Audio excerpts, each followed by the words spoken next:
বন্ধুরা নমস্কার। আজকে আমি একটা নতুন রান্না করে দেখাবো। আজকে আমি রান্না করব মোচা ঘন্ট করব। কীভাবে রান্না করছি আপনারা দেখুন। আমি কড়াইয়ে তেল বসিয়ে দিয়েছি, তেলটা গরম হয়ে গেছে। এখন এতে আমি ফোড়ন দিয়ে দেবো। প্রথমে এখানে আমি 1 চামচ পাঁচফোড়ন দিচ্ছি, একটা শুকনো লঙ্কা আর একটা তেজপাতাকে আমি ছিঁড়ে দিচ্ছি।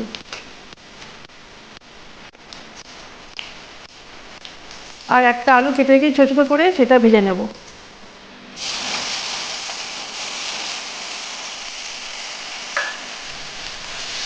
আলুগুলো আমি লাল করে ভেজে নেব।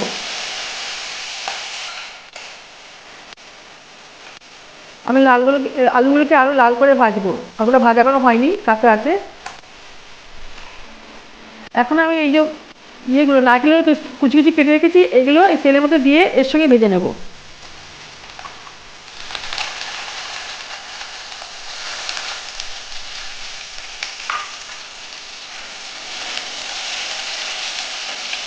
নারকেলগুলোকেও আমি লাল করে ভেজে নেব।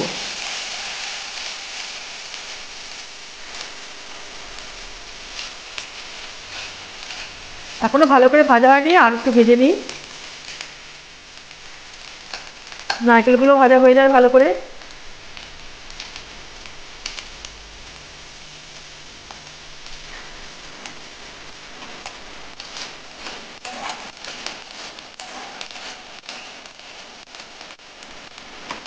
আমি এই বাটিতে 2 চামচ গোবিন্দভোগ চাল নিয়েছি, সেই চালটাও এর মধ্যে দিয়ে নেবো, দিয়ে ভালো করে ভাজবো। এই গোবিন্দভোগ চালের জন্য মোটাটা খেতে খুব টেস্ট হবে। আমি এর মধ্যে 1 চামচ ঘি দিচ্ছি।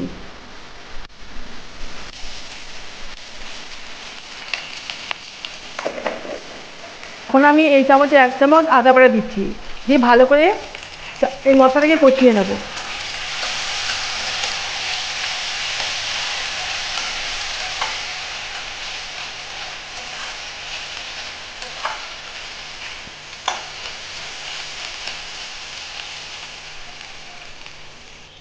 1 চামচ জিরে গুঁড়ো দিচ্ছি, 1/2 চামচ মৌরি গুঁড়ো দিচ্ছি,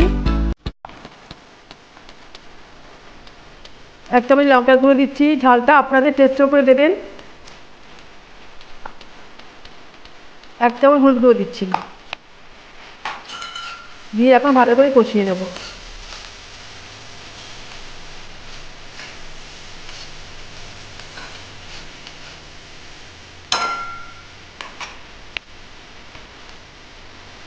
এখন আমি মোচাগুলো কেটে ধুয়ে সেদ্ধ করে রেখেছি হলুদ দিয়ে, সেটা আমি এখন এর মধ্যে দিয়ে দেবো।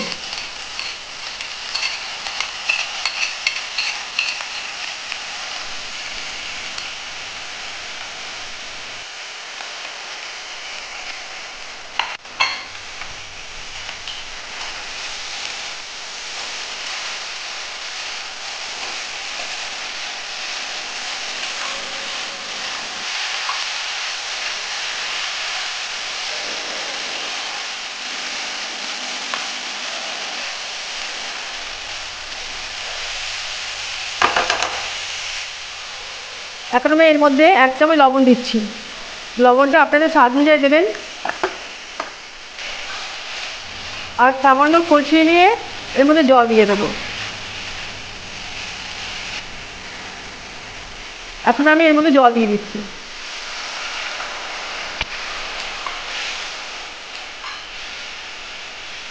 ভালো করে সেদ্ধ করে নেব।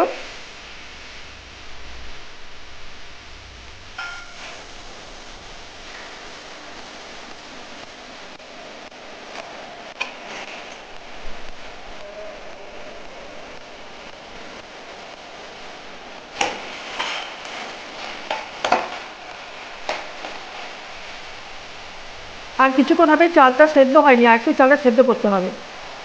আলু সেদ্ধ হয়ে গেছে। এখন আমি এর মধ্যে 1 চামচ চিনি দিচ্ছি,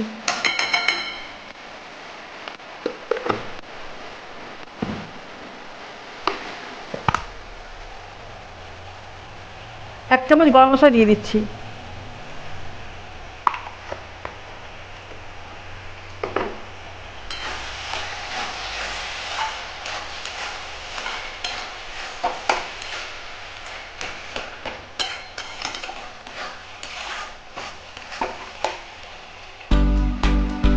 আমার রান্নাটা মোটামুটি হয়ে এসেছে।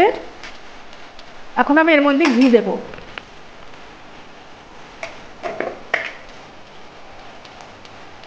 আবার 1 চামচ ঘি দিচ্ছি।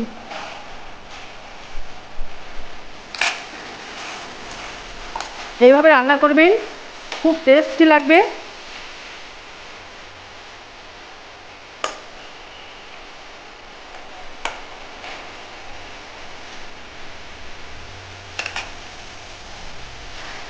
রান্নাটা হয়ে গেছে, এখন আমি নামিয়ে নেব।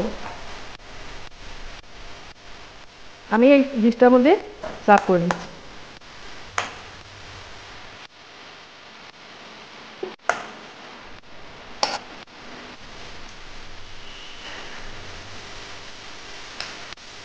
এটা পুজোর বাড়িতে রান্না করলে খুব ভালো লাগবে, নিরামিষি রান্না। আমি যেভাবে রান্না করলাম আপনারাও বাড়িতে রান্না করে খাবেন, ভালো লাগবে। ভালো লাগলে লাইক, শেয়ার, কমেন্ট করবেন। Thank you for watching.